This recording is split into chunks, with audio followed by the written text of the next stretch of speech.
ইয়ামানের বাদশা আসলেন মুহাম্মদুর রাসূলুল্লাহর সাথে সাক্ষাৎ করবে। মুহাম্মদুর রাসূলুল্লাহ কে?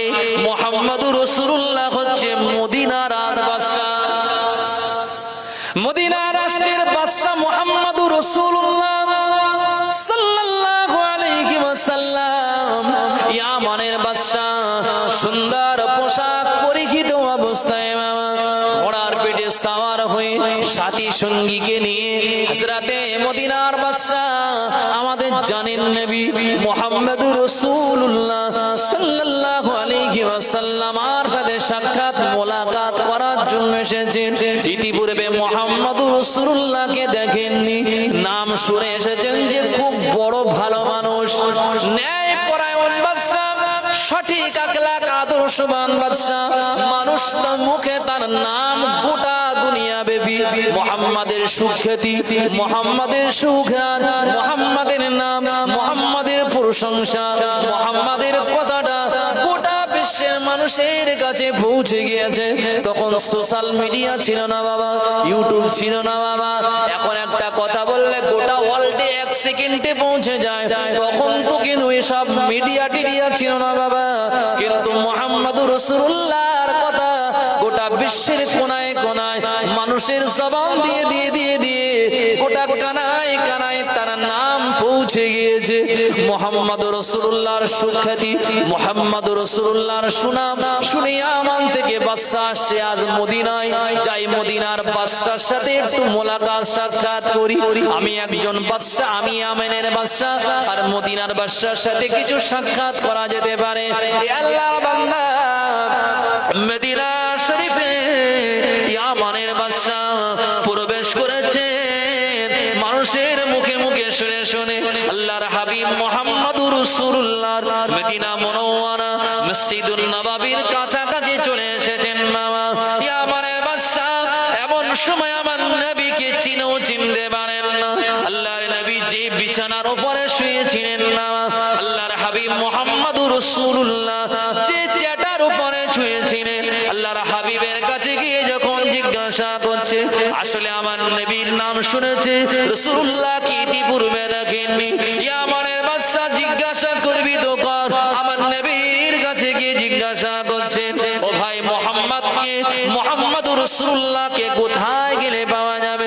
আমার নবী ছিনা চাটায় শুয়েছিলেন খালি গায়, সুরাবার উঠে বসলেন। ইয়ামানের বাদশা দেখলেন মুহাম্মদকে চিনেন না, কিন্তু আমার নবী যখন উঠে বসেছেন, আমার নবী মুহাম্মদুর রাসূলুল্লাহ সাল্লাল্লাহু আলাইহি ওয়াসাল্লামের পিঠে বাবা খেজুর গাছের চেটার গোল গোল দাগগুলো হুজুরের নূরানি চেহারা মোবারকে সব কিনা আপনার কিনা গিয়ে আপনার লেগে আছে। জোরে বলুন সুবহানাল্লাহ। এই বাদশারা কোনদিন ছেঁড়া চেটায় শোয়? রাসূলুল্লাহ তো গোটা কায়নাতের বাদশা, তিনি ইহ জগতের বাদশা, পর জগতেরও। আল্লাহ আমার নবীকে মক্কার মাটিতে ওয়াফাত দিয়েছিল। আপনি যদি বলেন গোটা মক্কার মাটিটা আপনার জন্য সোনা চাঁদি বানিয়ে দেবো, আচ্ছা এমন ওয়াফাত যদি আমাদের জিবরাইল না আমাদের কেউ একটা শুনিয়ে দেয়, ভাই আপনারা মনে হয় নেবেন না? ওসব লোভ লালসা আপনাদের নাই, ওসব লোকটা আপনাদের নাই। আনপানে ঘর ভাইনি বলতেছে দাদা আমার নামটা উঠেছে, কি কথা ঠিক না বল? আইলাই কিচ্ছু হয়নি, পাকা ঘর, সাদওয়ালা ঘর, বলতেছে দেখো না আমার সব শেষ। আপনাদের লোভ লালসা নাই। রাসূলুল্লাহর কাছে অফার এসেছিল ধনী হওয়ার অফার। রাসূলুল্লাহর কাছে অফার এসেছিল মদিনার মক্কার সবথেকে সুন্দরী নারীর অফার। এসেছিল না? আসেনি? রাসূলুল্লাহর অফার এসেছিল যদি আপনি আপনার রাস্তা ছেড়ে দেন, যদি তাওহীদের বাণী প্রচারটা বন্ধ করেন, মক্কার বাদশাহী আপনার হাতে দিয়ে দেব। রাসূল বলেছিল ডান হাতে সূর্য, বাম হাতে যদি চন্দ্র এনে দাও, তারপরে মুহাম্মদুর রাসূলুল্লাহর কিছু প্রয়োজন নাই। মুহাম্মদ আমার আল্লাহর আমি খুশি করা, রাজি করাটাই আমার প্রধান কাজ। সুবহানাল্লাহ। এখন মদিনার বাদশা মুহাম্মদুর রাসূলুল্লাহ, তিনি রাষ্ট্রনায়ক। আমাদেরও মনে হয় রাষ্ট্রনায়ক গুলো তারাও কিন্তু ছিঁড়া চাটায় মাঝে সাঝে শুয়ে থাকে নাকি বাবা? আরে ওসব প্রধানমন্ত্রীর বাদ দেন, গ্রামের একটা মেম্বার, সাধারণ একটা মেম্বার, ওরে বাবা, তার ঘরের সামনে গেলে ভয় লাগে যে এটা জান্নাত টান্নাত নাকি, ভুল করে আসেনি তো, জিব্রাইল দিয়ে যায়নি তো এখানে ফেলে, ঠিক না ভুল? রাগ করেন না বাবা। মদিনার বাদশা মুহাম্মদুর রাসূলুল্লাহর কাছে ইয়ামান দেশের বাদশা এসে বললেন, আপনি মুহাম্মাদের পরিচয়টা দেন। আল্লাহর নবী উঠে বসলেন, হুজুরের নূরানি চেহারা, বিশ্বাস করুন আল্লাহর নবীর চেহারা দেখে কাফেররা কিছু জিজ্ঞাসা করতো না। যার চেহারাতে আল্লাহ তো সৌন্দর্য দিয়েছিল, তার চেহারা দেখে মানুষ কালেমা তাইয়্যিবা পড়ে, ঈমানের কালমা পড়ে চেহারা দেখে মুসলমান হয়ে যেত। বলুন সুবহানাল্লাহ। অনেক সময় মানুষের চেহারা দেখে আমরা ভালো মন্দ যাচাই বাছাই করতে পারি কি পারি না। অনেক সময় মানুষের চেহারা দেখে, মানুষের কর্ম দেখে আমরা ভালো মন্দ কিছু বলতে পারি। আল্লাহর হাবিব মুহাম্মদুর রাসূলুল্লাহর হাতে সালমান ফারসি ফারাজ দেশ থেকে এসেছে, মুহাম্মদ যদি নবী হয় তাকে আমি পরীক্ষা করব। তিনি যদি ইমতিহানের পরীক্ষায় যদি উত্তীর্ণ হন, তাওরাত আর জবুর অনুযায়ী যদি তার মিল হয়ে যায়, আমি তার হাতে কালমা পড়ব। সালমানে ফারসি আমার নবীকে জিজ্ঞাসা করেননি, আমার নবীর চেহারা দেখে তিনি বললেন, আশহাদু আল্লা ইলাহা ইল্লাল্লাহু ওয়া আন্না আশহাদু আন্না মুহাম্মাদান আবদুহু ওয়া রাসূলুহু। আমি গবাই সাক্ষী দিচ্ছি আল্লাহ ছাড়া কোনো ইলাহা উপাস্য নাই, মুহাম্মদ আল্লাহর প্রেরিত রাসূল। মানুষ জিজ্ঞাসা করলো, ও সালমান ফারসি, তুমি মুহাম্মাদের কিছু জিজ্ঞাসা করলে না? এটা জিজ্ঞাসা করব, ওটা করব, তুমি রাসূলুল্লাহর চেহারা দেখে কালেমা পড়লে কেন? এই মানুষটার চেহারার ভিতরে নবুয়তের চেহারার প্রমাণ দেখতে পেয়েছি। বলুন সুবহানাল্লাহ।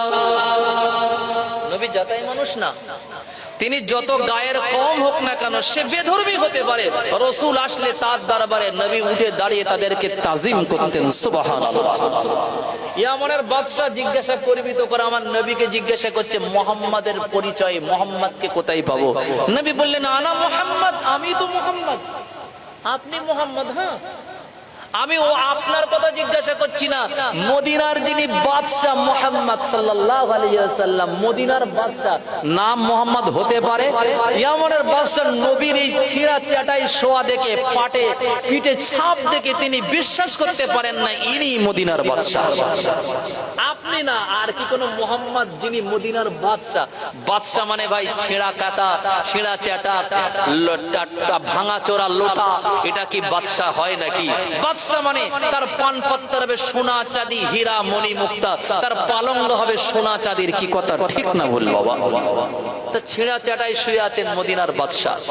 ফারুক আযম আমার ফারুক যখন তিনি বাদশা হন, আল্লাহর কসম করে বলছি, হযরত ওমর ফারুক রাদিয়াল্লাহু তাআলা আনহু এমন নেতা, এমন বাদশা ছিল ভাই, তিনি গাছের নিচে শুয়ে থাকতেন। সুবহানাল্লাহ। মদিনার সাহাবারা বললেন, হুজুর আপনি এমন করে একা একা শুয়ে থাকবেন না, না জানি জীবনের আশঙ্কা হয়, প্রাণহানির আশঙ্কা। ওমর বললেন, আমি এমন কোন জনগণের এমন কোন খারাপ কাজ করিনি যে আমার সিকিউরিটি নিতে হবে, আমাকে নিরালা আলাদা জায়গায় আমাকে ঘুমাতে হবে, ঘরের ভিতরে বদ্ধ হয়ে ঘুমাতে এমনটি না, আমি জনগণের বন্ধু, জনগণ আমাকে কোনোদিন ক্ষতি করবে না। সুবহানাল্লাহ। আর আমাদের দাদা কোনো সিকিউরিটি নিয়ে ঘোরে, বলে কখন কি হয়ে যায়। কত বড় বড় কত ভালো কাজ করেছে তার ঠিক নেই, না কত মানুষের যে কত বিপদে ফেলেছে তার কোনো ঠিক নাই বাবা। কি ঠিক না ভুল বলছি? হ্যাঁ। আই আল্লাহর বান্দা নবীর উম্মত, খুব মনোযোগ সহকারে শুনবেন না। আল্লাহর হাবিব মুহাম্মদুর রাসূলুল্লাহ সাল্লাল্লাহু আলাইহি ওয়াসাল্লামকে তিনি বিশ্বাস করতে পারছিলেন না ইনি মদিনার বাদশা। আল্লাহর হাবিব বললেন, আনা মুহাম্মদুর রাসূলুল্লাহ, তুমি যে মুহাম্মাদের নাম, যে মুহাম্মাদের জন্য আজ ইয়ামান থেকে এসেছো, আমি সেই মুহাম্মদুর রাসূলুল্লাহ। হযরতে মুহাম্মদুর রাসূলুল্লাহ সাল্লাল্লাহু আলাইহি ওয়াসাল্লাম তার নম্বর, তার ভদ্রতা, তার বিনয় দেখে তিনি অবাক হয়ে গেলেন। তিনি বলতে লাগলেন, আমরা দূর দেশ থেকে এসেছি, সাথী সঙ্গীদেরকে নিয়ে যা খানা পানি ছিল, যা খাদ্য পানি ছিল, সব রাস্তায় শেষ হয়ে গিয়েছে। ও মদিনার বাদশা, আজ আমি একজন বাদশা, দেশের বাদশা, আমি এসেছি আমাদেরকে একটু পানি কসম করে বলছি আর রাহিকুল মাকতুমের ভিতরে লেখা রয়েছে আল্লাহর হাবিব মুহাম্মদুর রাসূলুল্লাহ সাল্লাল্লাহু আলাইহি ওয়াসাল্লামের কাছে ইয়ামানের বাদশা যখন পানি পান করার জন্য পানি চাইলেন আল্লাহর হাবিব মুহাম্মদুর রাসূলুল্লাহ একটা মাটির পাতিলে মাটির পাত্রে আল্লাহর হাবিব একটু পানির জন্য ঘরের ভিতর থেকে আম্মা জান আয়েশা আল হুমায়রা রাসূলুল্লাহর বিবির কাছ থেকে পানিটা নিয়ে আসলেন আল্লাহ পাকের নবী মুহাম্মদুর রাসূলুল্লাহ ইয়ামানের বাদশাকে পানি পান করার জন্য দিলেন একদম অল্প পানি অল্প কম পানি বলছে কৃপণ দেখেছি কুঞ্জুস দেখেছি কি বাদশা রে বাবা এত কোন মানুষের একটি পানি আসলে তো জানে না রাসূলুল্লাহর হাতে তো বরকত লুকিয়ে রয়েছে সুবহানাল্লাহ